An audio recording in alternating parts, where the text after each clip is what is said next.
ചാച്ച, ആ ആ പാത്രം കിടക്കുന്നൊന്ന് കഴുകി വെക്കാവോ? എനിക്ക് അത്യാവശ്യമായിട്ട് പുറത്തോട്ടൊന്ന് പോണായിരുന്നു. സോറി ഏ?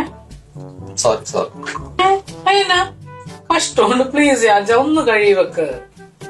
സോ സമയമില്ലെങ്കിൽ പോയിട്ട് വന്നു കഴിയുമ്പോ പാത്രം കഴിക്കാതെ കേട്ടോ. അപ്പ ഭർത്താക്കന്മാരൊക്കെ ആയ ഭാര്യയോട് ഇച്ചിരി സ്നേഹം വേണം. അതിന് ഭാര്യയോട് സ്നേഹമില്ലെന്ന് ആര് പറഞ്ഞു?